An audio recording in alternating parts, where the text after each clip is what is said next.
Help Kyle. Kyle just saved me from not unmuting. Hello, everyone. We're live. We're live. I clearly entered show voice, Matt. Come on. Normally, I'm like, all right, guys, let's go. And then as soon as we go live, I go into my broadcast voice. Deep and husky. Yeah. And we're live on the live stream. And Matt wanted to be the first voice on. He didn't want to wait. I did. I'm tired. You always get to go first. Not fair. That's right. I get to go first. I'm the best one. It's Spanners on this Apex. This is our live stream. We are pre-show. So when you are watching this back and it's not live and you don't want to listen to all the fluff and the catching up, because I'm just catching up with my friends, go to the description. There is a timestamp there. You click that and it will launch you to the Spinny car. Yeah. Hello, everyone. Oh, there's an echo, apparently. Is there an echo? No. Come on, live chat. You know better than to freak me out with some kind of gremlin issue. Half the reason we do this live and we launch like this is because we want to make sure there's no faults. And very often I will just forget to unmute it completely. We'll go straight into the show, and then all of a sudden, there's no audio, and we have to redo content. And to be fair, Matt has done worse. Matt, you've done whole Riverside calls with Summers. I remember one. I was on holiday in the Isle of Wight. Exactly one. Oh man, exactly one. You recorded half an hour of a show, just not recording it on any medium whatsoever. Well, no, I think I had the audio, but there was only one source for video. Yeah, and so it was sort of like it's heartbreaking. It's heartbreaking when little things like that happen. But I see these issues. I see people posting about them online and stuff.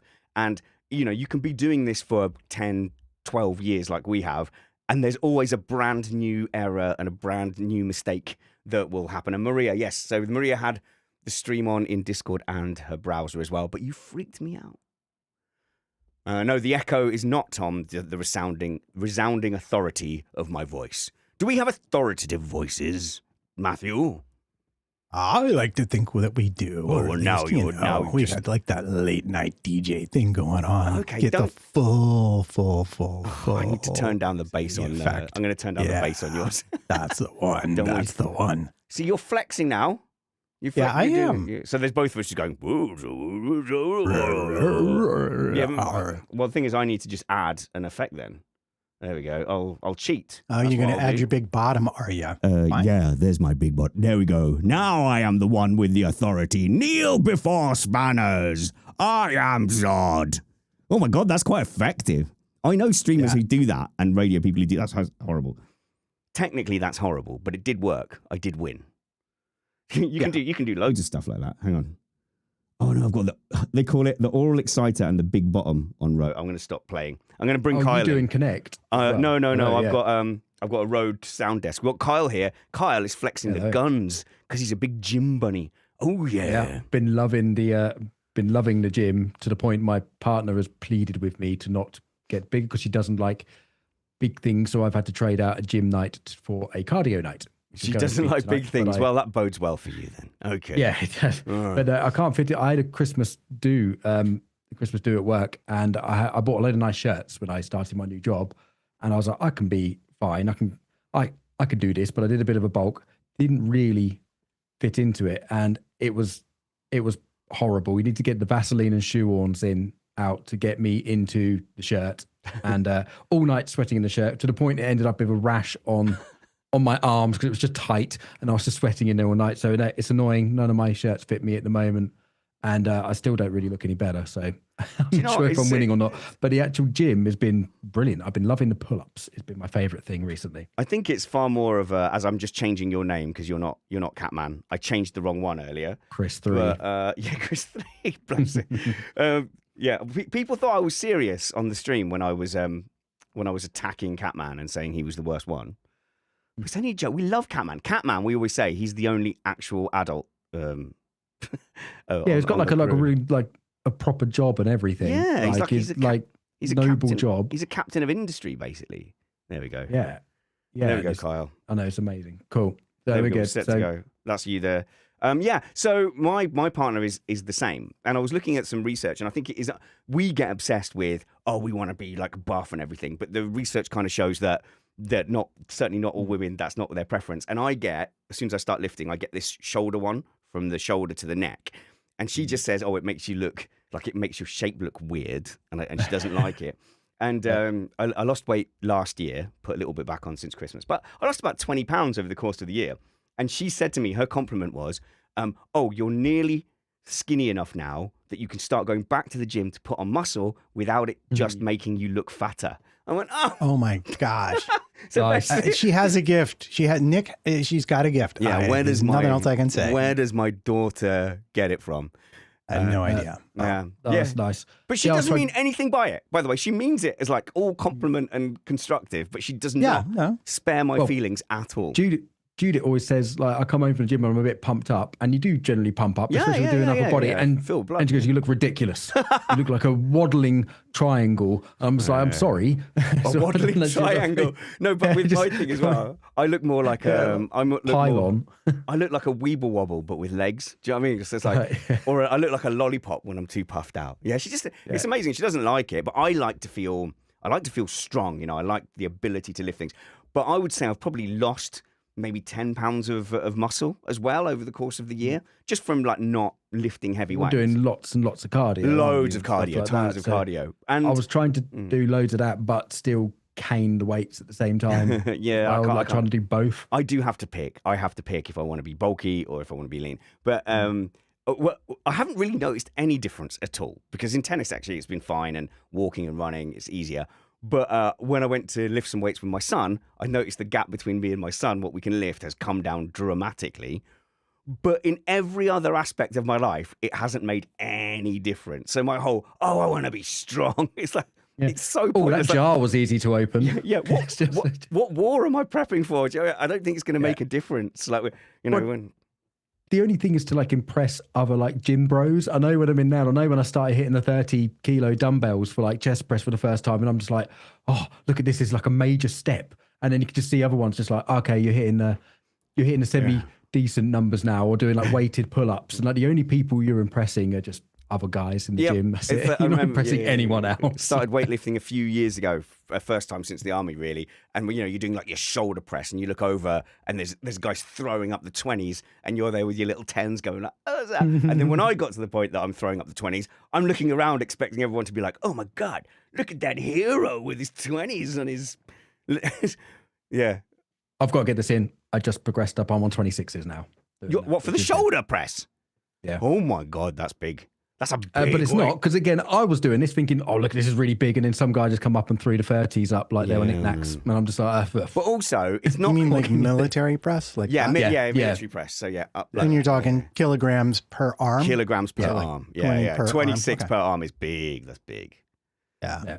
Mark just posted a picture in the Discord chat there saying, bodybuilders look like a small man in a muscle suit. That's quite funny. It's hilarious. it's quite good. I like it. It's quite good. yeah, It does but, help for sim racing though as well. I got an upgrade of my wheel the other day, and I have the force feedback up really, really high. And Richard Molden came along and almost died on it, which was quite interesting. And I was like, oh, that's just how I have it. So you can come train whilst That's doing just, your hobby. oh, can you not even handle my force feedback steering wheel, Modern? Oh my God. I went round Brad's, and at the time in his rig, I was strong at that time, and he has it set like really, really stiff. So I think his rig is set up to go up to 28 or something like that, something daft.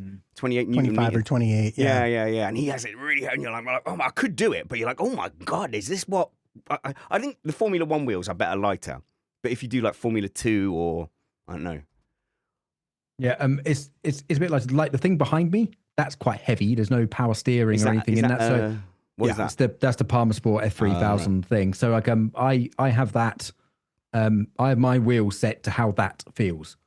Maybe a little bit harder, but actual general Formula One, there's the F3 cars and stuff like that are actually harder steering than Formula One, because Formula One have power steering. Yeah. See, whereas F3 cars don't.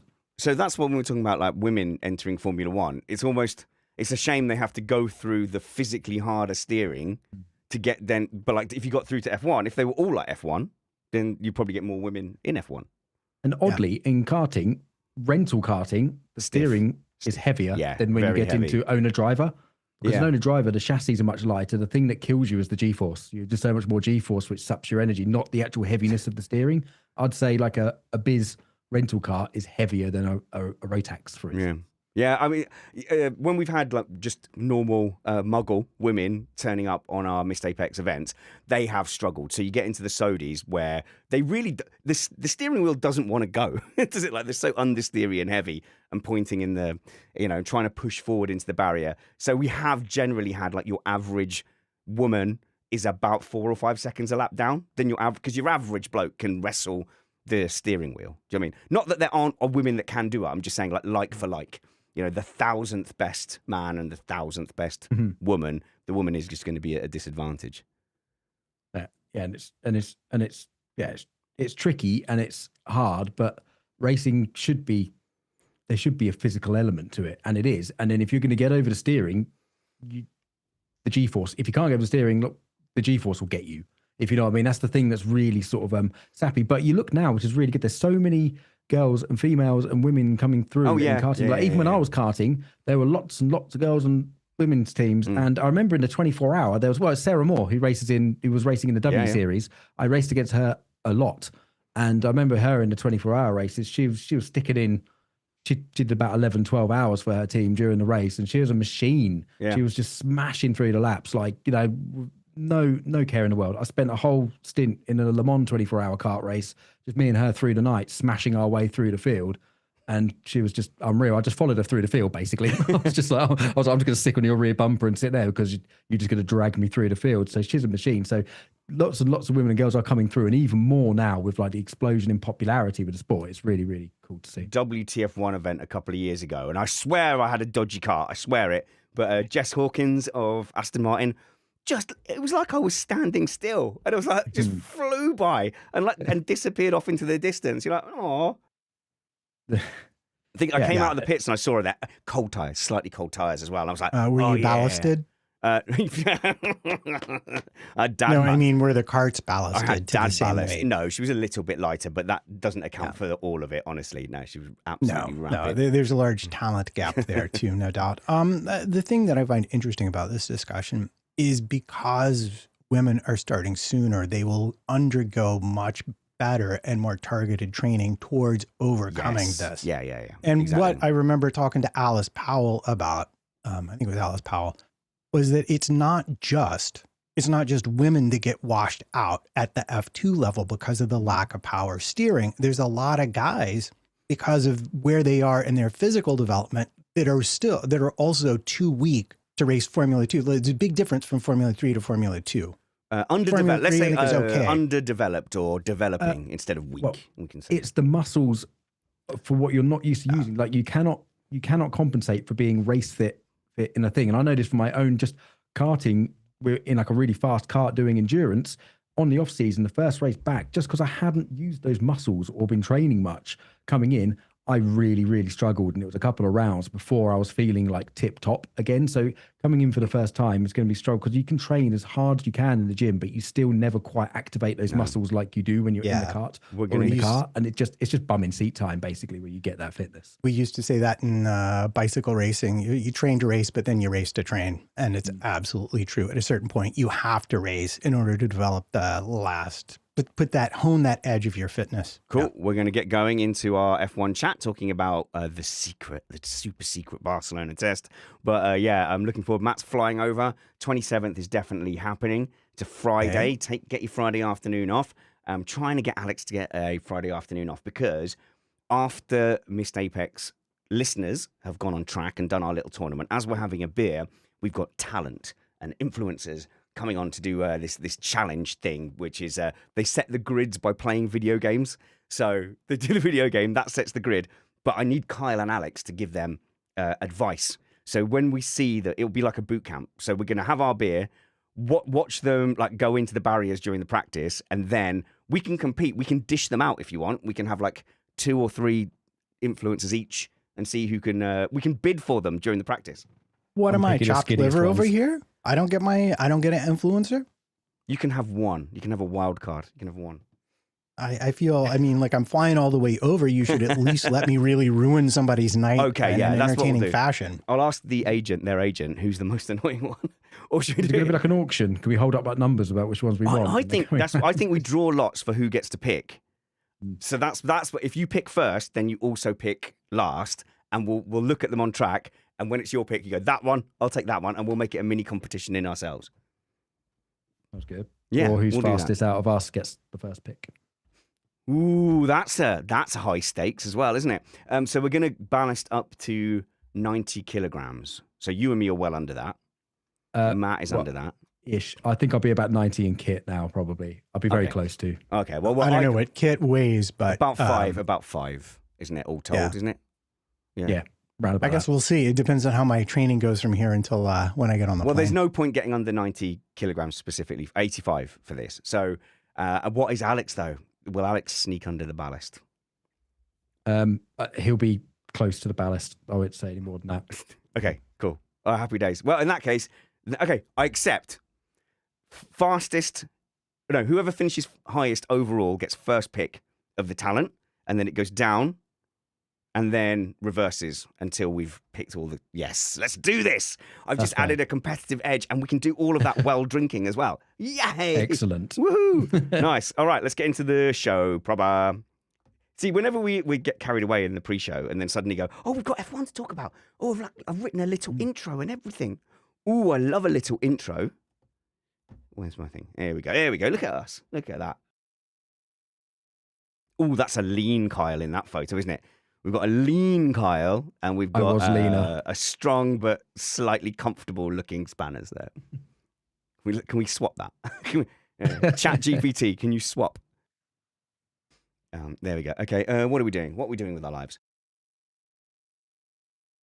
I have no idea, and I like it that way. It's a rhetorical question. I was clearing my throat, ready to say all my things. Hello, by the way, patron chat. We've got a strength and conditioning coach in there. Dolly, give us all your tips.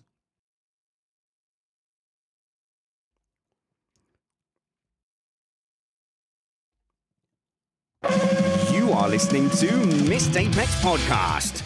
We live F1.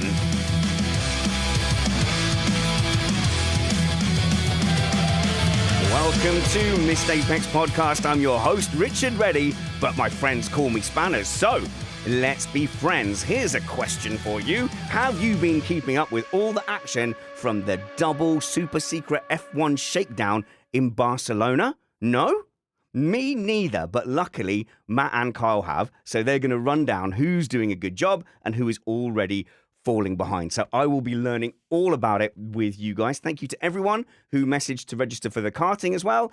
You'll get an email very shortly. If you did email me, you'll have first dibs, but do still email spanners@missedapex.net to register interest. Subject line karting, £80, and I think it's going to be 3 races overall. Friday, 3:30-ish arrival in Milton Keynes. We'll do a little tournament. We'll have a beer. It'll be a lot of fun. We are an independent podcast produced in the podcasting shed with the kind support of our patrons and partners. We aim to bring you a race review before your Monday morning commute. We might be wrong, but we're first.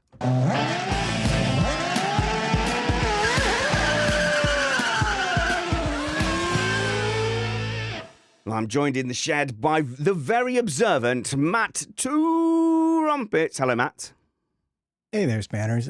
80 pounds? I'll never make that weight. Sorry. Nothing I can do. 80 kilograms for the karting that we were talking about pre-show. Yes, that's absolutely right. There is ballast, so we will ballast up to 90 kilograms. We'll translate that to American if anyone decides to fly over. But I'm so glad that you've been my eyes and ears for this testing, because I found the news around it confusing and vague. And is it a secret? Are they giving us live timings? Oh, they've taken them away. It's such an odd time. It is, but this is exactly the kind of craziness that you expect with a whole new regulation set, a whole new power unit, and, well, let's just say the employee churn over the last few years in the sport. And we're also joined by Missed Apex MotoGP podcast host, Kyle Power. You've also been keeping touch with all the Spanish side of the media in F1 as well. Yeah, I have indeed. My partner's Spanish. I'm trying to learn Spanish at the moment. I'm going to the Barcelona Grand Prix in July, I think it is, Ooh, this nice. year, because the family lives in Matreles, which is just behind the mountain to the circuit. So we're going to mountain bike over the mountain to the track each day. Do they have a which- view from their house? Can you telescope onto the track? No, but you can hear the cars reverberate, the sound reverberating off the hillsides around there when they're on. So I'm very excited. And I was a bit old man shaking fist and shouting at cloud when I heard these tech regs. I thought they were going to be a disaster. Of course, they are unproven. Yeah. But the little tidbits that we've seen have been amazing. Like they sound a bit louder. The cars are apparently very fast in a straight line, and I love the way they look. So going from bitter Formula One's dead and it's never going to recover from this, now to being very, very excited about the season. I reserve my right as a 45-year-old man to be grumpy at any change and suspicious of any new era. The thing that I'm really positive about is how they look, and some of the testing liveries have been absolutely outstanding. And I just wish some of those were the regular liveries. The Williams one, which I've only seen on its side as it was tipped over on a street somewhere in London, and we haven't actually seen at testing, looked pretty fun. But the Cadillac one looked amazing. The McLaren one, I had to stop looking at it because every time I saw it online, it felt like I was being unfaithful to my wife. That's how gorgeous that McLaren testing livery was. And yeah, the shape of it is great. And yeah, it looks good. It sounds good. It doesn't seem to have the whine I was fearing that it might have with so much battery power. Yeah, you would have thought you'd had this whistling and weird sort of invertery electricity noise, but it isn't. They sound really raspy and they sound fantastic off throttle quite as well. growly, but not. I would bet it's not as loud as like your V10s. It's just a different kind of growl. Probably not, but it sounds louder than last year. And apparently all of the reports from people around and standing outside the tracks when they're not being removed by security forces and police are that the engines sound a little bit louder, which for me is always a positive because you can't beat that magic visceral experience of a loud engine going past you. So my grumpy old man thing about the test was, oh, why are they doing a secret test? Why can't we see it? I've been converted. It does make sense. Like, we are not bothered about watching really the test days at Maranello. Is it a what's the test track called? Fiorano. Like, it's nice to see the odd picture. It was cool to see Lewis Hamilton jumping around like an excited bunny rabbit, but we don't need to sit and like watch it and digest it. I don't need to know the lap times because I know they're just checking that the wheels aren't going to fall off. Not particularly bothered about watching the Cadillac shakedown at Silverstone. Again, nice to see the pictures. And all this Barcelona test is the teams clubbing in together to hire out Barcelona so that they can have just a little bit of a reality check and literally a second shakedown before proper testing in Bahrain. So my objections to it in general and the secrecy have fallen by the wayside. But I do want to expose my hypocrisy here because whilst I was like, look, it's nothing to like get excited about. Don't even pay attention, guys. You're not going to learn anything from the lap times. This is my confession. I did spend a good hour after the show on Sunday on Google Earth and Skyscanner. So I was looking for flights to Barcelona and I was looking at all the terrain on Google Earth to see where you could see in, and the section that goes all the way from turn 3 down those the sector 2, the wall is very scalable, and I was looking at it going, ooh, I could jump that. So I did come to the conclusion after an hour, like, no, I picked out a spot in the trees and everything. And then when I saw some of the coverage from testing, there was a security guard exactly at the tree that I was planning to go and sit next to, and the race went down there. So the race, the race.com, they must have been told it was private, but they did this whole thing of like, well, we can't believe we got not let in. We can't believe it. They tried to stop us seeing it. Yeah, they said it's a private test. I think the contentious thing was that they were standing in perfectly sort of accessible public areas which weren't to do with the circuit, and they were still being moved on by private security and threatened with fines, which is a bit like, oh, come on. Yeah, the teams are releasing things like, I think Formula One's gone a bit OTT with that. And there's still been loads of spy shots coming out anyway, hence we get to see Hadja in the barriers and stuff like that. It's such a corporate thing to just be like, well, yes, you're standing on a public sidewalk, but you may not take pictures. And that's no, it's a public sidewalk. I'm absolutely taking pictures, but then they just pick you up and walk away with you off the ground because they send big guys to do that. Or they just, do it in a convincing way to kind of go, we definitely have Yeah. this authority. Well, we'll bring the local police in then. You go, oh, okay. Actually, it's not worth it. So they've obviously been given orders, the security of like, hey, look out for journalists. You clear them off. They see them finding a good spot and then just lie and say, you're not allowed to be here. Obviously, they are allowed to be here. Absolute crock. Yeah. Absolute crock. Yeah, I mean, whatever. You want to bar journalists from this dust, that's fine. You want to only release things you absolutely control, that's fine. But once I'm outside the track, if I'm on public property, don't come light me up with that kind of nonsense. I'm doing my job and you are exceeding the limits of your job at that point. Yeah, I was even thinking by my little tree, it was only about 5 meters to then jump back off the wall. And at 11 o'clock at night, it sort of felt like a good idea. But what would we want to see anyway? What can we actually tell from the spy shots we've seen? What can we tell from the leaks? What can we tell from the official stuff that has been allowed out? So Matt and Kyle have been, I saw there was like 500 missed messages and it was just Matt and Kyle in the WhatsApp chat actually all over this stuff. So Matt and Kyle, who's going to win the 2026 titles based on what you've seen and heard? George Russell. Oh, cool. Oh, good. Oh, there we are. Done. Oh. You can just end the show now. We're finished. It's about time he got a turn, isn't it? Oh, good for him. He's had a jolly hard time. No, I'm actually going to go the opposite way. I'm going to say that we know more, but the more we know, the less we know. And the only good news I have for you is I feel like at this point, it's not just going to be Mercedes power unit cars. I feel like Mercedes and Ferrari are there or thereabouts with each other, but in different ways. So I'm actually really looking forward to seeing how this plays out over the start of the season. I don't know. What do you think, Kyle? I semi-agree. I think Mercedes probably could be a steamroller, but them themselves are saying this is not the same climate as it was in 2014. But it's been one thing that's been really standing out to me as massively positive and really surprising is Red Bull powertrains. Actually, the amount of mileage they've instantly gone in with minimal problems come in there, and the amount of miles they have stuck on the car is really, really impressive for a brand new power unit manufacturer. Comparing them to the likes of Audi, who looks like they're struggling a little bit and hitting some snags, which is to be expected. The way the Red Bull powertrains have hit the ground running, I think is super, super positive. They have been very sort of pessimistic and sort of downplaying their chances. So that's been really, really good. But I think you'll be hard pushed to look past Mercedes because they're already moving on to setup work. So they're always with the setup work and trying to extract the best out of their cars. And we've seen some comments of people outside the circuit saying they can hear the tone of the engines change slightly and maybe they're increasing the power up a little bit. But Ferrari, the reliability has been really well. The first day has smashed out pretty much 2 full Grand Prix distances.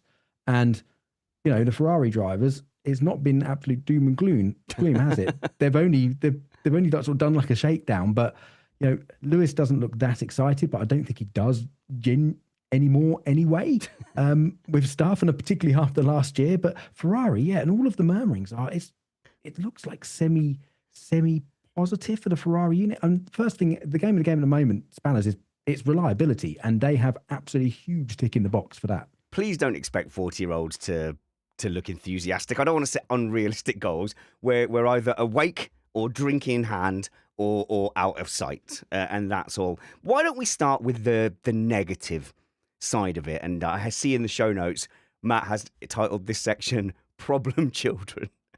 So can we start with Williams? Because I think me and Catman, I think, and the chat shut down Jono a little bit when he was talking about crash test failures. But right. My God, we've got a few more details about this.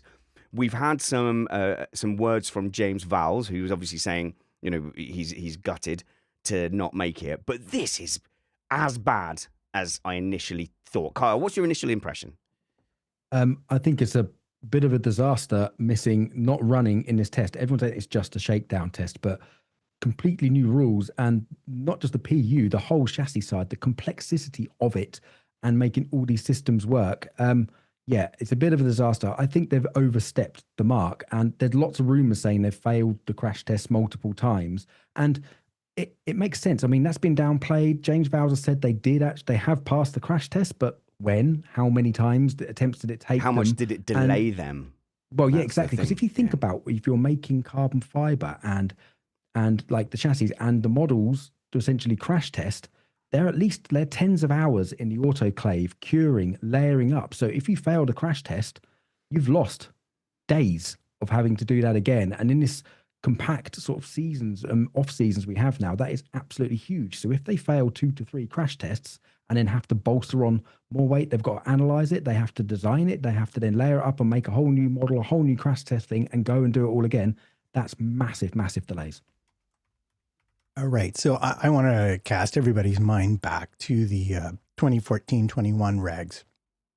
And there was definitely a year where I heard that Red Bull had to crash test 13 different noses before they got their design they wanted through the crash test.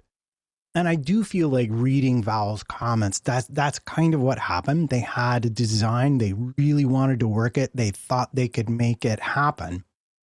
And they couldn't. And then they've gotten to a point now where it seems like they're going to have to make their original design heavier in order to comply with the regulations. But the other thing I want to mention is, and this is also where I think they might have gotten caught out, he has said out loud, it's a production delay, which means that whatever they were trying to build, they couldn't build it in time, and they thought they could. And if they were trying to make a very complex shape that would pass the crash test, it kind of makes sense, but they updated by a lot what the cars are required to be able to sustain. And so the front impact structure, the roll hoop, survival cell, all had massively increased requirements. Like, I'll give you an example.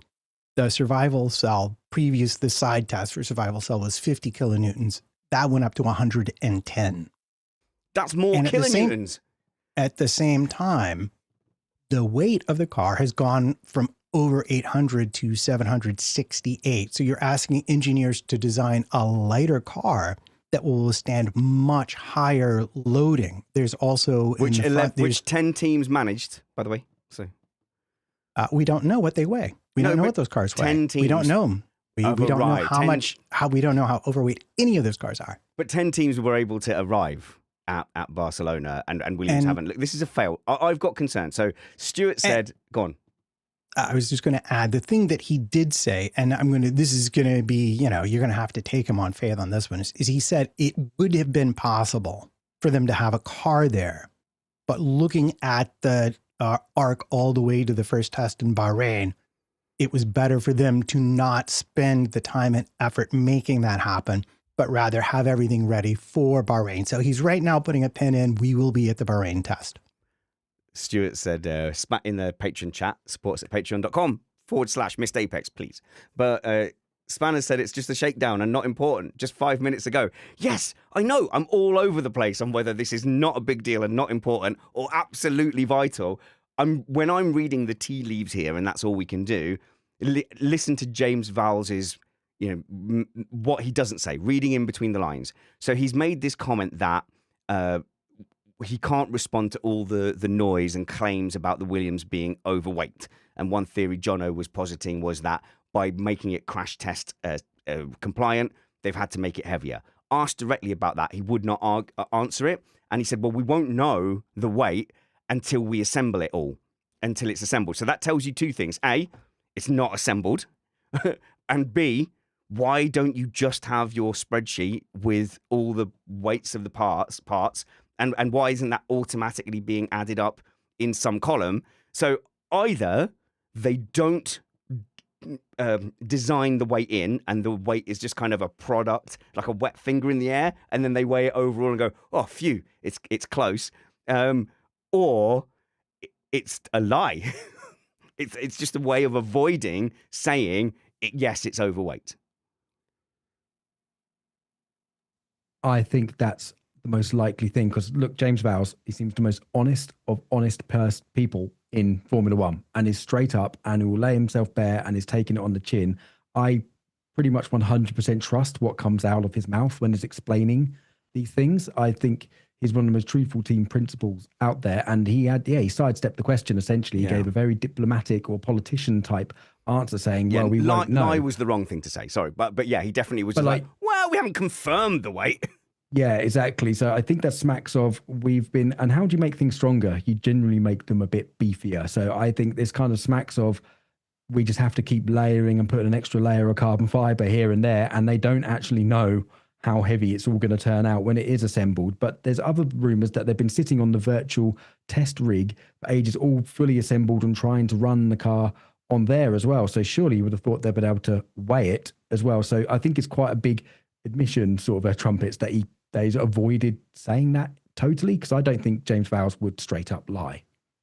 I don't think he would either, but you're correct to note how elusive he has been with just a straightforward answer. To me, what this absolutely reeks of is issues with the front impact test. Specifically, you have a nose test where the nose has to survive a certain amount of force before it comes off. And if it does come off, what's left also has to withstand a significant amount of force. So essentially, there's almost two crash structures now ahead of the driver, which, you think about it, it makes sense. The other thing to think about is the roll hoop. Also got to take a lot more, be able to absorb and displace a lot more energy without failing.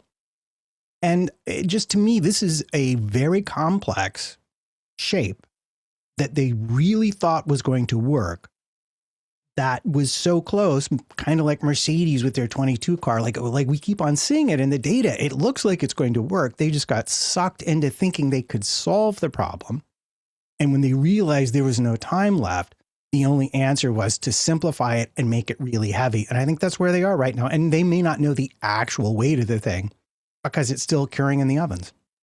Yeah, absolutely. And it could be side impact as well, and stuff that actually affects the actual chassis and monocoque, and it kind of bolts on as well. And you're going to have to beef it up in areas. So if they've tried to have one of these structural tests and everything on the tub essentially, and it's cracked or something like this, that's a major problem.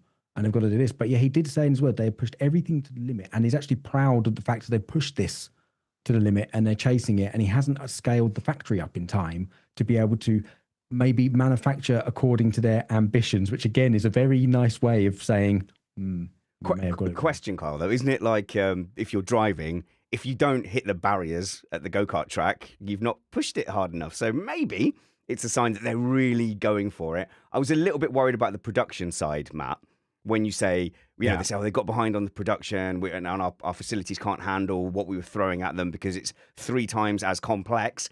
Again, that is worrying, because I think F1 teams with the cost cap, I don't think they would have people doing the job I used to do in defense, which is that pure logistic engineering, where you'd be really planning out the manufacturing process and going, we can't manufacture that part in-house. We need to go and get that from Halfords. We need to go to Radio Shack to pick up that bit because we just don't have the capacity to make it.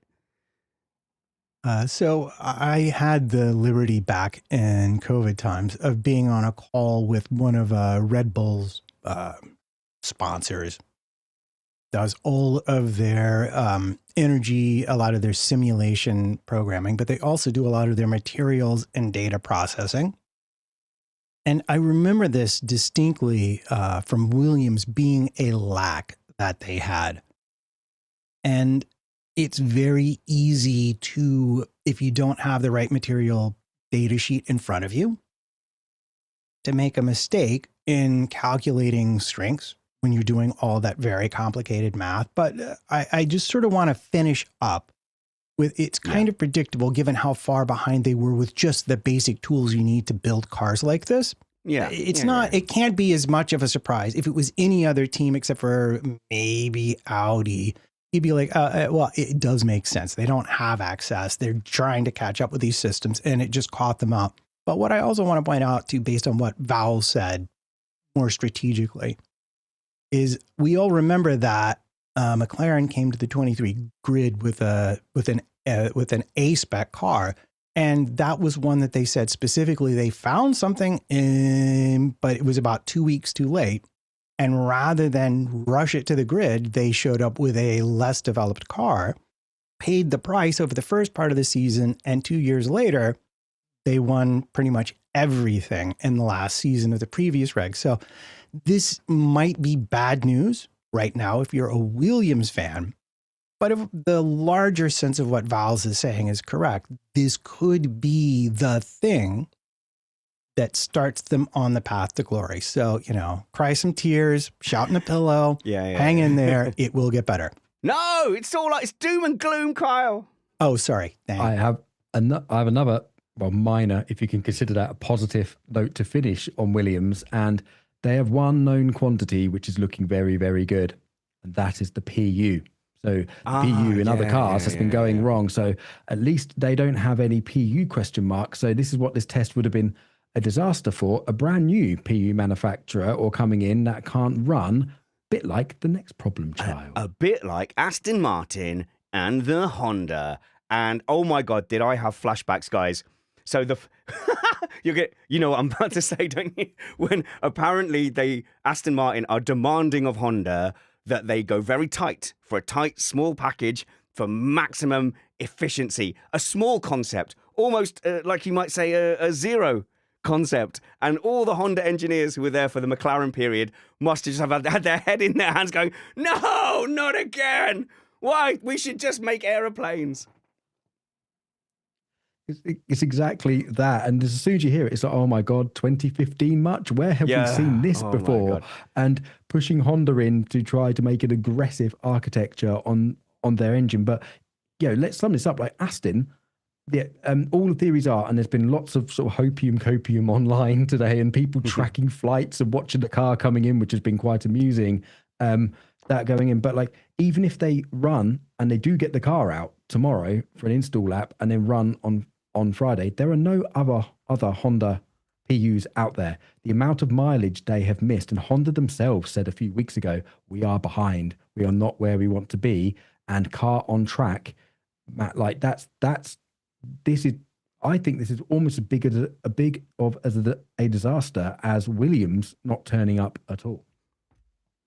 And the problem, I think, for Honda is the egg will be more on their face if it winds up being a power unit side thing that causes them issues, even though, as we all understand from the reporting, it's very much a design side thing that the Honda was ready.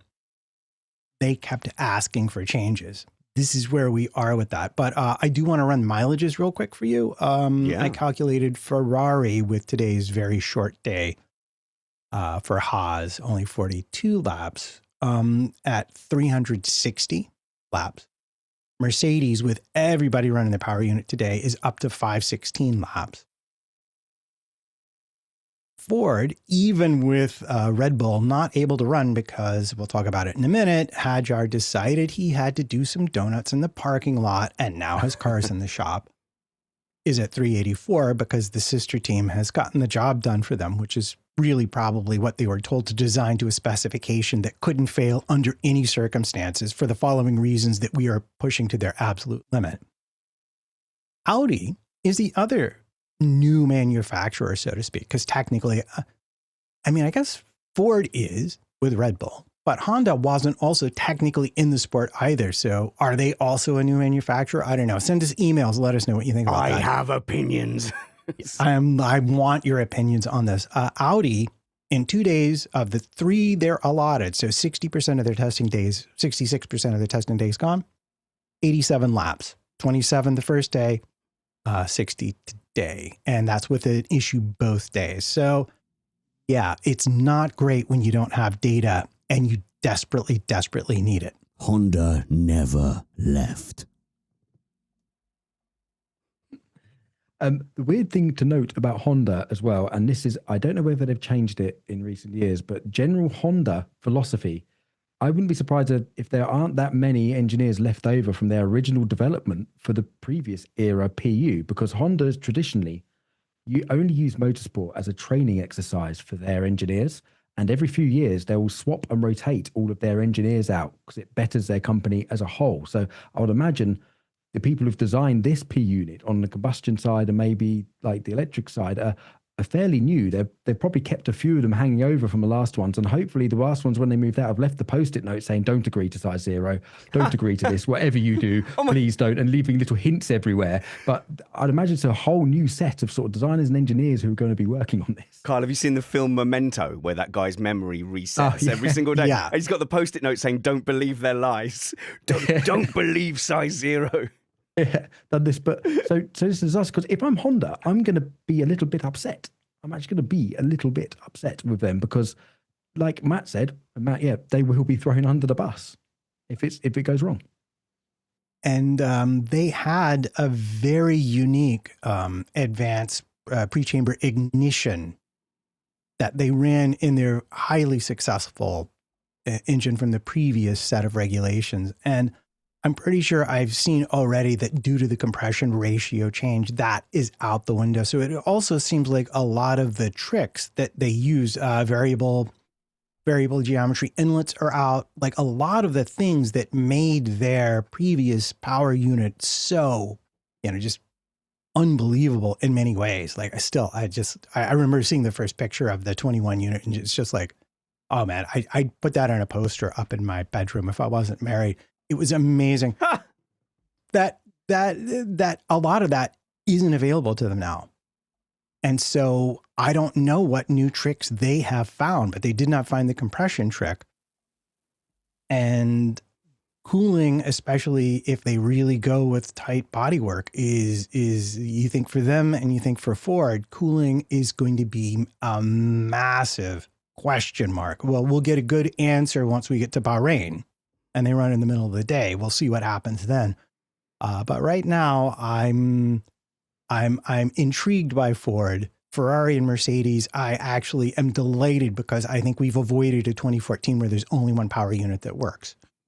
And Audi, I guess Audi is going to be race by race, and Honda might well be the same. Indeed, but so I like Honda.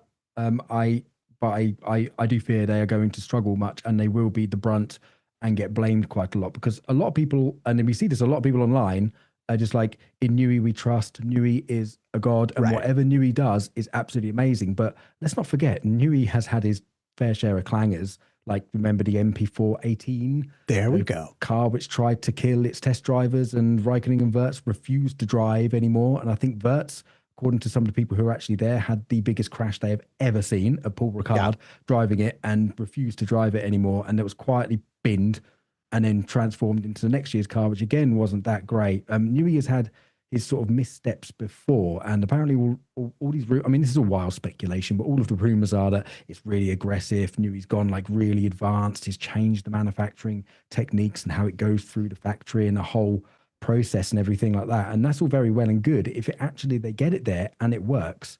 But if it's not propelled by an engine that can work in harmony with the chassis well, it's all going to go to pot. But thankfully for them, they have a really understanding, non-toxic and non-petulant driver who's never thrown his team under the bus publicly. So I'm sure it's going to go down absolutely fine, and it'll be rainbows and unicorns.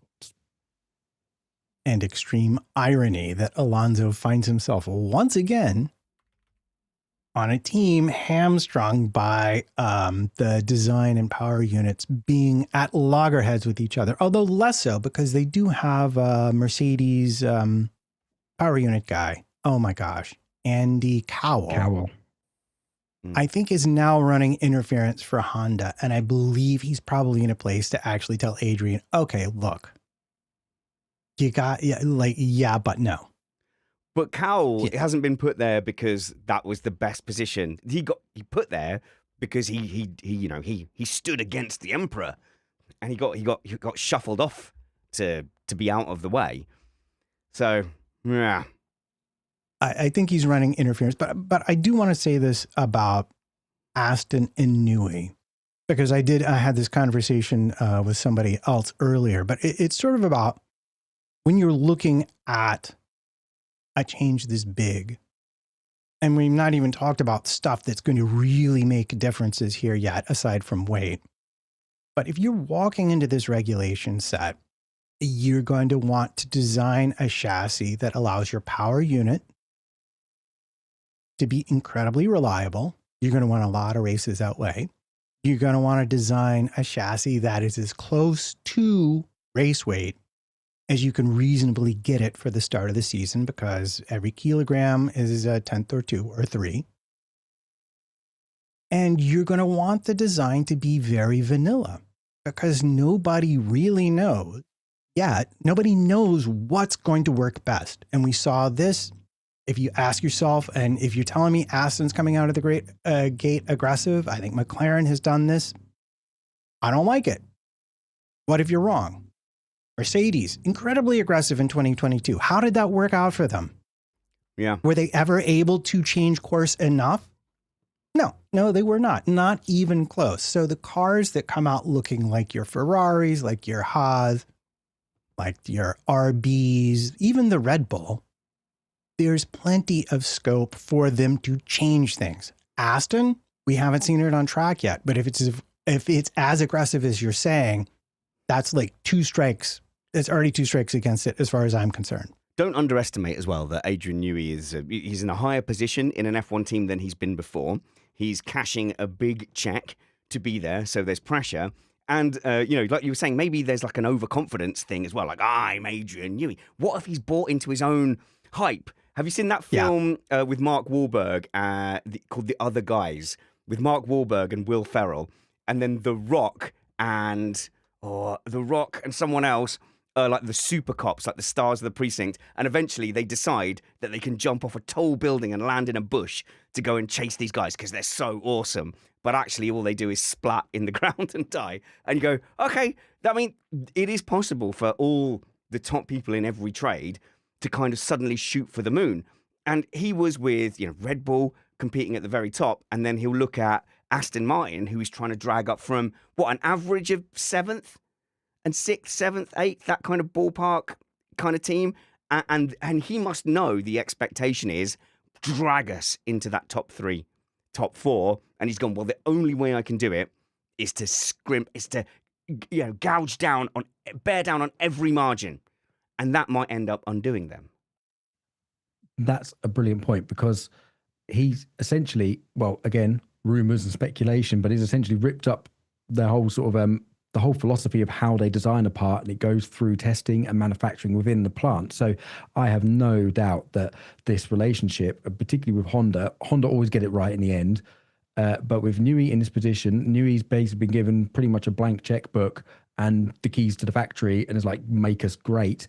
I have no doubt at all that this relationship will be mega and will bear fruit, but I don't think it might happen this year. I think it's going to take a few years maybe, and for all of the fans, the Spanish fans for the sport, I'm not sure Fernando has a few years, and this is why he's going to be maybe in that unfortunate position again, where he's going to be just on the wrong side of a team getting good. I just remember we were talking about the MP418, and Mark Priestley, friend of the show. Well, okay, he's been on here at least once. One time. And one time from his phone in a McDonald's. Yeah, okay. So, to all right, fine. I might have been exaggerating slightly. But when doing a bit of research on the 18, because that was a conversation that really brought us to today, he said that Raikkonen refused to run the thing after an incident because of reasons, but that the ideas Newey had started wound up going to Red Bull and eventually being their championship winning car. But I want to point out the timeline here. It was not immediate. The ideas he had that were so genius took a decade almost really to come to full fruition. And I don't think these regulations are going to be around that long, if I'm being honest. I think we're looking at 5 years maximum. And so again, it's just that he thinks his job is to design the best possible car that could maybe be manufactured eventually. But the reality of Formula One is you have to design the car that's just fast enough to beat the next fastest person.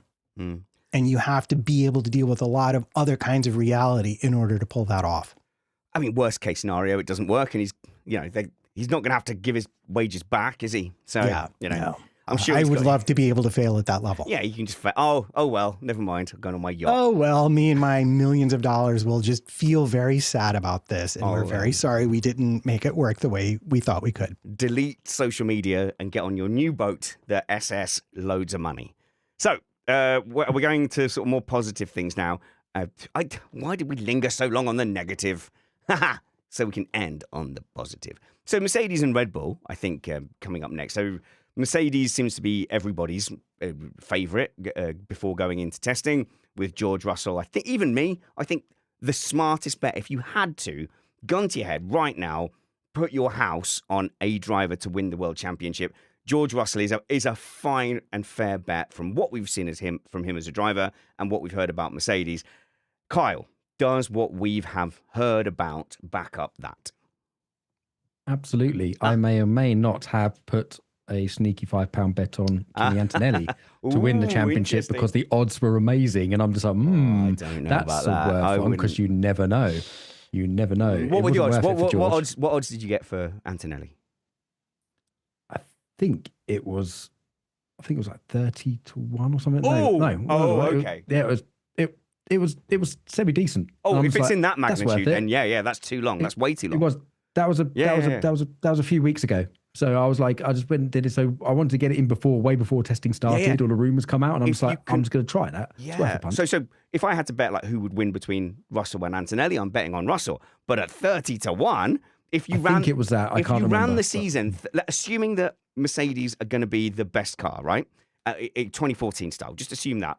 In 30 seasons, if you rolled the dice 30 times, would Russell win all 30 times? No. So that's 30 to 1 is a great bet on Antonelli if that's what you got.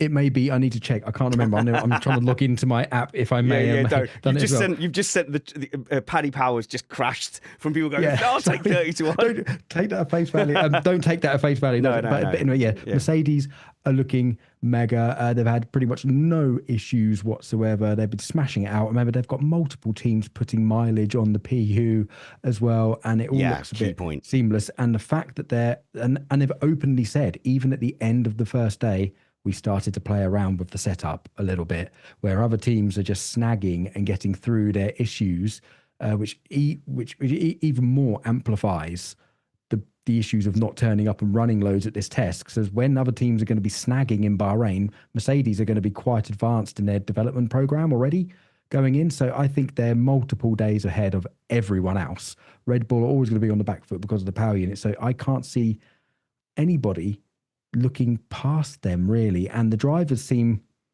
pretty happy. They said the car looks great.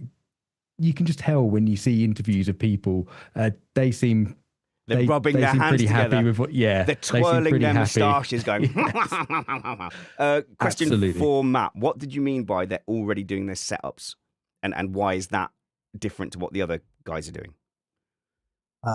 Basically, and I think this is a halo effect. This is the other end of the anxiety they had about supplying. How many teams is it? Themselves, 17 Williams, teams. Alpine. I'm missing somebody. Aren't they doing at least? They're doing 4 teams. Alpine, McLaren, yeah. So they're supplying Mercedes, 4 teams power units, and they were terrified about getting this enough produced just for this shakedown date. Thankfully, Williams solved that problem for them. Oh, that's too close to the bone. Yeah, sorry.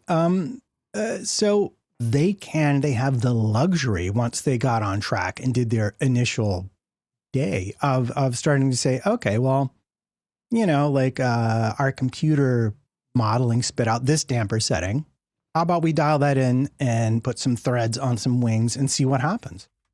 Drivers, give us some feedback. What happens if we go with this setting? What happens if we add a gurney flap to this? What happens if we take a different spec front wing in? There's what happens when we start to play around with energy maps. What happens to your battery charge if I ask you to run at a specific delta that is, probably like multiple seconds off what they were running in races, but is the equivalent of race pace now? And your strategist is going to start to play games. You can start to design, you can start to do second order testing of your systems if you're that confident in the reliability of your power unit. And especially, I think this is where Mercedes wins most of the time. All their background processes are so solid from an engineering point of view that there's not a lot for them to find if it's not directly related to the power unit or the physical performance of the chassis. Yeah, and they're already beyond to the next phase of where are the next loads of developments going to come from. So they'll already be going back with a really good idea of how to adjust from here. And yeah, it's going to put them several days ahead of people. I will just get in that I got the odds on Kimi Antonelli wildly wrong. It's actually 10-1, not 30-1. So apologies for that. Oh, you got me so excited for no reason. I know. 10-1. I couldn't. It was weeks ago, and I couldn't remember what it was. And I just saw it when I was running between a meeting. I'm like, yep, bang, bang. I actually think 10 to 1. I I actually think 10-1's about right. That feels about right. Yeah. Yeah, that's not the bargain that you hoped for. No, but Bookie's got anyway, that one. Yeah. I think, he might nick one in 10 against Russell. But anyway, so Mercedes are going really good. And even if they haven't got the best design, they are going to be getting more out of it than anyone else would out of their design. So say Red Bull actually has the best package or design, Mercedes understand theirs better. They'll be running and getting the most out of it, and it will be the most efficient. So quite often at the start of the season, teams are still saying they're still trying to understand their car, and they might not be able to get the best out of it in setup. So the fact that Mercedes on the first day of a shakedown test are already exploring the parameters of the setup is telling you quite a lot. So they're going to have a better understanding of their car than any other team will. Some of us feel very validated as we continually made the point that the underfloor was the problem because the 60% model in the wind tunnel just couldn't give you anything that was basically other than noise. And here we are. And as you say that, I think, that also means is that their models have been very validated, both in CFD and in wind tunnel at this point. Otherwise, they'd be just riding around the track, gathering data so that they could make them more accurate in the future. So yeah, I think you're right about that. But what we've not talked about, and this was my biggest concern with Mercedes, is, you know what? Put a pin in it because we haven't seen anything yet. Oh my goodness. Can't believe I got this. Guess what they don't have to run at this test? Mars bars. 100 meter sprint. 26 regulation fuel. They could be running the high test stuff from last season as could Ford, as could anybody on track. The fuel homologation has been kicked because some people, and I'm not going to say it's Aramco, whose first time ever supplying Formula One fuel to, Aston. Geez, that's not great, is it? Is the only one having problems? You know, I as is the case in the offseason, it turns out everybody had problems, but actually only one of them will when they turn up to testing. Why don't they just go to their local Shell garage and get some of the road network ready sustainable fuels? I think that Shell might be one of the few that I would actually feel slightly more confident about saying I think they've mostly cracked the problem based on the interviews I've seen. But we don't know for sure until we turn up in Bahrain how the fuel, which is incredibly important, it might be the power unit of this regulation set. This might be the 2014, might be actually the fuel and lubricants and not the power units themselves. We don't know how that's going to happen because they don't have to run it yet. And we don't know who's running what. And you know what? I'm guessing we're not going to get any emails from teams telling us exactly what they were running either. It's a really, really good point. Like normally you talk about, we don't know what power mode they're in. We don't even know what fuel they're running if they're running compliant fuel. Mark has got us the UK so in America the odds are different. You don't do the 9-1. They do. They'll say like the odds are 3, and then you have to come and work it out. So yeah, Russell is the 9-4 favorite at the moment with most bookies. So that means if you put £4 on, you would get £9 plus your 4. So your £4 would give you 13. Is that right, Kyle? Am I remembering gambling correctly? I don't know. Yeah, I'm rubbish at gambling. So I just put money in and hope it comes out. The best odds I'm seeing here.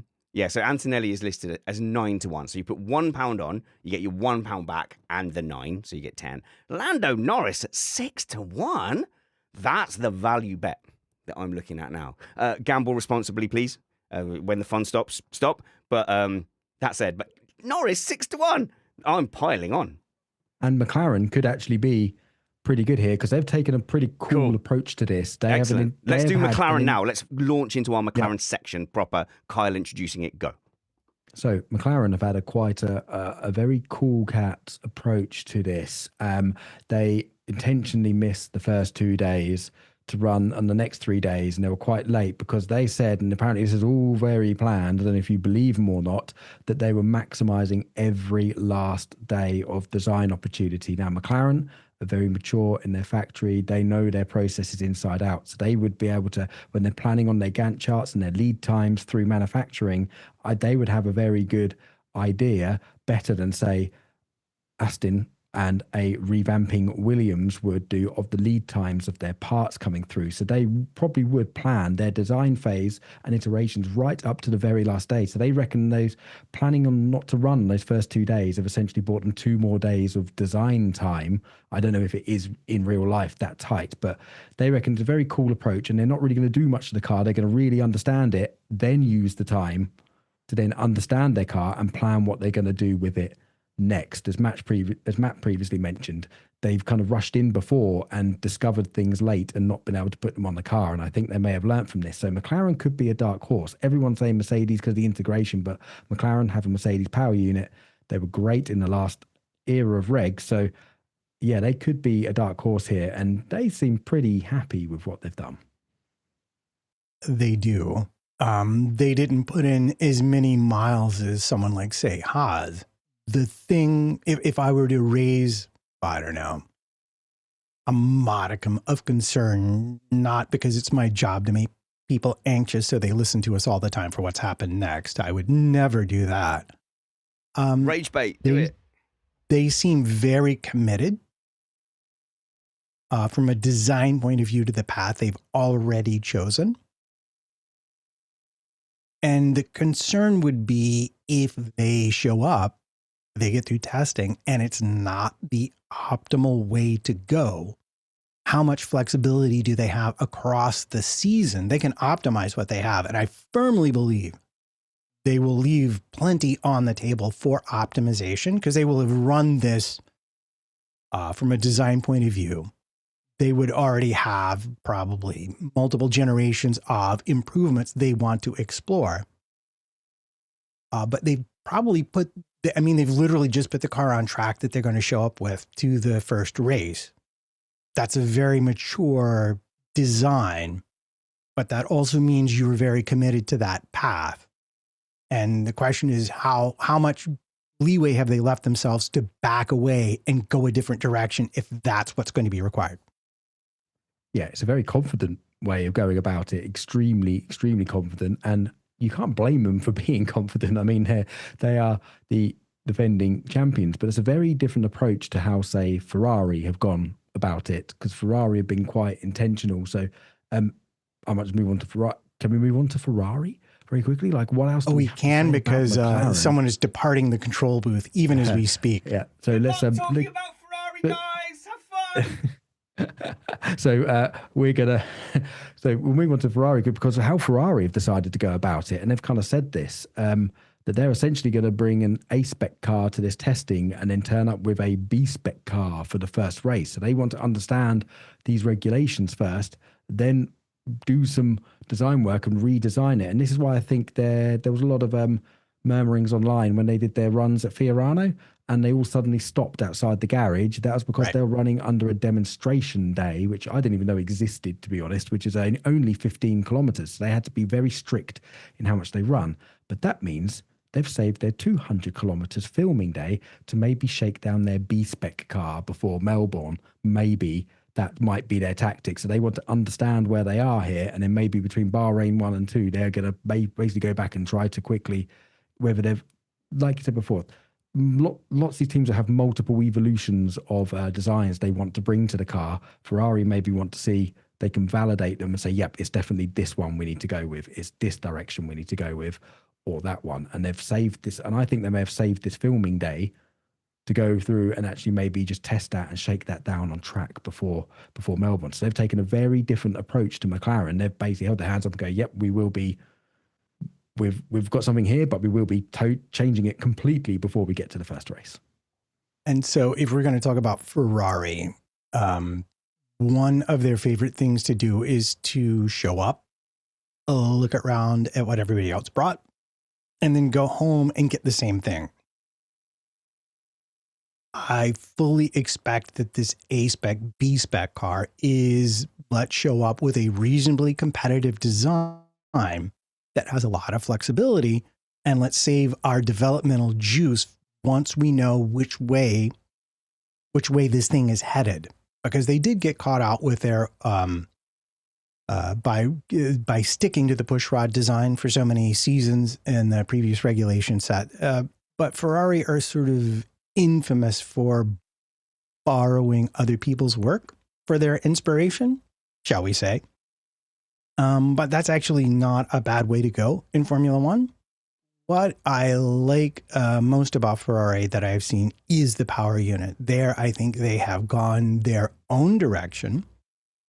And I'm just going to mention it because I ran across it, that I think their fuel supplier, Shell, is running biological precursors, which you're allowed to do, rather than fully synthetic e-fuel. And potentially that offers, because the fuel has a little more scope to be designed with regards to how much energy there is per unit.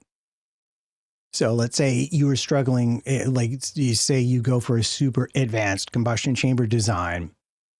You need a fuel that's going to keep it cooler, which means you may not want the same amount of energy per unit because that's going to overheat it. So the idea that the fuel is going to be designed to work in conjunction with this is where I think Ferrari also might have a huge advantage, because if they get more energy per unit, that means less kilograms of fuel in the car right now. And every kilogram is a tenth. For all the people that get upset when I interrupt Matt, there you go. Like, what do you say now? Do you want me to interrupt more now? Kyle looked interested. So you say Ferrari could be doing maybe Mercedes 2014 with their close interaction and working relationship with Petronas, but with Ferrari there was, remember again, rumors and murmurings a few months ago that apparently it was disarray within Ferrari. They were falling out on the inside and the car was a mess and they were all behind on their schedule as well. They've run with hardly any issues at all. They've got Haas sitting there knocking the things. They're looking pretty decent, and if they're going to copy, well, the plagiarati, bring it on. Let's go and get them out to go and copy as many people as possible, because I don't know, all of a sudden the noise around Ferrari is quite positive. And I don't know whether this is hopium or copium, but a few months ago it was looking really, really dim and gloom if you believed all of the rumors. But Spanners, now I think you can be a bit hopium now. As a Lewis fan, I refuse to be happy until we get number 8. I refuse. Okay, before we go, guys, I think we're a bit short on time, but Red Bull, so I don't think we covered them in depth here, but that Hadjar crash did look a little odd to me. It didn't look like Hadjar just went out there and overcooked it. It kind of looked like what we saw when they first had hybrid braking and the rears were unpredictable. That was my first impression of that spy shot crash. But generally, what do we think of Red Bull? It's surprising to see that they've gone towards the old Mercedes zero pod, very tight pods going in. But the most resounding thing is it's their own power unit, and they've had minimal issues, and they look great, and they're going. Hadjar looks quick. Hadjar looks like it's having fun. But also, one of the resounding things are these cars may be quite tricky in slippy conditions, because Verstappen was in the gravel on his outlap the first time in the car, only had a morning, then Hadjar puts it in the wall. I think Hadjar putting it into the wall, we've seen rookies do this before and they've gone on to do all right. And I think Hadjar's pretty well. And Mekis seemed very calm about it when he was describing it, but it is a bit of a disaster. Backing the car into the wall, the diff's there, the gearbox is there, the suspension parts is there, and they were genuinely in doubt of like whether we can run again or not. But there's probably lots of Red Bull staff on flights with odd-shaped hand luggage flying over as we speak with spare parts coming in. And I know this happens because I can't name any things, but before the 2010 season, I had people waiting to take parts that I was working on or making and think to hand courier them to places to go straight onto cars. It's crazy. It is that hand to mouth. So I believe there's been several staff with hand luggage bringing the stuff. So all of word is they might run on Friday again, and Verstappen will get a full day in the car. But I think Red Bull are actually ahead of where they thought they were going to be. I'll have the chicken. This rear wing will have the fish. Thank you very much. Yeah. I'm going with Slate Glory Run here. I'm unconvinced, looking at the size of the air inlet of the V-carb, that there's not massive cooling requirements for this power unit. Oh, Don't know what the fuel situation is yeah. with them, and the fact that both Verstappen and Hadjar managed to have it off / put it in the wall. I didn't like the interview with Verstappen. I saw one interview with Verstappen, and he looked evasive and defensive when he was asked about the chances of them fighting for a title. And it was on the surface, it's, well, we'll see, but it just looked a little bit kind of like, well, time will tell. Stop asking questions. They're the plucky underdogs now. Of course they're going to be. They are the plucky underdogs. I do love the Ford GM beef. I think this is great for the sport. Yes. I like that they absolutely exceeded my every expectation with this power unit. They put it on a track. They were able to run multiple laps in a row without fire or stopping. The bar is No, low. I mean, the new power units, like, again, we go back to the MP4 18, like, it's really possible to just have a car that won't go more than 2 or 3 laps without needing to stop because you've gotten some basic parameter very wrong. So Mekis They've done a good job. Well, we did not catch the fire, so we are okay, so good. No, hang on, I went from French to Welsh then.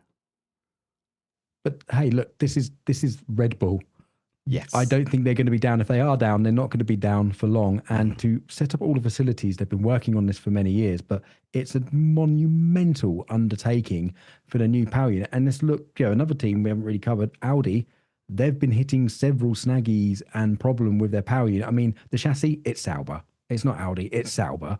It's not Audi coming. Audi have made the power unit, but the chassis had been made from an established team with processes in there already. But it's essentially Sauber, the chassis. But the power unit, they've been hitting constant snags. I think the drivers. So it just shows how much of an impressive job Red Bull have done. And even if they are going to be behind, the chassis is probably going to be good. And again, maybe not this year, maybe next year, but I think they've started stronger than anyone expected them to be. More news than I was expecting, to be honest, out of the super secret shakedown. Kyle Power, you are the host of Missed Apex MotoGP podcast. Is there any MotoGP coming up? There is. It's actually their testing starts in the next couple of weeks in Sepang, and there are injury thoughts, there is injury concerns, there is lots of intrigue. There is I think the closest to what you can consider one of, I hate the term GOAT. I despise it. And I hate it in all forms of motorsport. But what we saw last year, someone doing it, is probably the closest they've come to it in my eyes of like the things. We've got Marc Marquez coming back to defend his title, but having been injured and out for the last the last few rounds of last year. So his teammate has managed to guide the direction of the team maybe into their directions that they need, because they struggled last year. There's loads of intrigue. The other champion's injured, but he's going to be coming back. There's Yamaha with a new V4 and a new motorcycle coming in. There was lots of intrigue, lots and lots of exciting things to look forward to. And MotoGP, let's face it, the racing has been amazing. And we'll be back doing a podcast, and we'll be doing some preseason shows. Question. And we will be obviously with you through the whole season. So please come to the dark side. Go and search for Missed Apex MotoGP podcast. Will you be retaining Matt for the season, for the upcoming season? He may be re-signed, yes. Oh, okay. That was a bit of a James Vowles question answer there. Matt, I would say non-committal is what I'd say there. I'm not really concerned. I'm the Pedro frickin' Acosta of MotoGP here. Enfant terrible. Are you the Cape head of the MotoGP pod? I kind of am. The new young whippersnapper. I should listen to it at some point. Nah, you're fine. No, I like the MotoGP thing. There is rider drama with Pedro. There's always drama in MotoGP. It's like, Formula One, but also more so. But I want to give a shout out before we do our sign off here to Cadillac. Oh. Who showed up and, just got on track and did their business. And also, gosh, I love that livery. Oh, yeah, the silver and black one. Yeah, Oof, yes, I'm like, very good, could very we good, very keep good. some version Yeah, of I that know. that's almost that pleased for the whole season? Because that's yeah. just, I need the McLaren one as well. The McLaren one with the hints of orange, and they've just done the black and grey perfectly. And we just know that it was the same with the Red Bull camo livery, I think, in 2014. Yeah, the dazzle. Oh yeah. my god! And you just got the urban camo from like all like Call of Duty games and whatever. And you go, oh come on, just please, let's run that. Look, a lot of the F1 teams are really trying to secure fashion brand money. Particularly like V-Carb, who are the young, sexy kind of team, what Red Bull used to be. Let's let real designers go wild on these, because then you get people who understand. Yeah, you have the black, you have the grey, and then you have the trim. And what you don't have is what looks like a 90s lollipop with silver and orange bolted on, like Audi have got. Yeah, it's going to turn up looking like MC Hammer's trousers, and nobody wants that. Okay, I mean, what do you mean, Grandad? Who is this MC Hammer, Uncle Kyle? Matt, you saying all of that, plugging the American team, that's instead of people getting a plug to your social media, which is at MattPT55 everywhere. Yes, indeed. Come say hi. Come tell me what I'm wrong about. And hey, if you're in New York, I've had several listeners join me for a drink, and it's been fantastic. So reach out. Love to say hi. And follow me. I'm literally the best one. I am posting like more inane stuff than ever on Instagram. I'm whatever I'm doing, I'm like, oh, hi, this is on my story. And apparently you'll be interested in it. I think I've been advised by my social media advisor, but at Spanners Ready there, Spanners Ready everywhere on social media, and also Missed Apex F1 on Twitter, YouTube, Instagram, and TikTok is posting clips from the show as well. So until we see you next, work hard, be kind, and have fun. This was Missed Apex Podcast. And in fact, decision, mailbag show on Sunday. Message us feedback at missedapex.net and tell us what you reckon. Don't ask me a question. Tell me what you reckon. And I'll say, oh yeah? Well, I reckon the opposite, probably.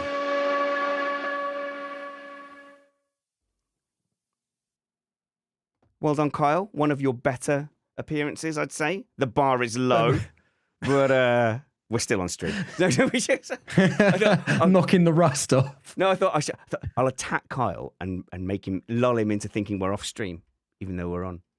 Oh, right. It's all good. It's all good. I've got thick skin. It's like water off a duck's back. I'm used to the horrible abuse that you guys constantly give me. Oh, also, Kyle, we're going to do we've got to do reconnaissance on the karting venue. And so we've got the people who are handling the talent. And I've got a colleague coming from America as well. And so we've got to do that sometime early to mid-February down to Milton Keynes. So do you want in? Come in. It's all tax write-off. Tax write-off. Come on. Come and do our recce. Yes, Come and do our recce. Cool. We'll do some karting. Give us a date. Give us a date. Give us a date. Bye, live stream. Goodbye. Everyone wave. Smile and wave. Smile and wave, boys. Smile and wave.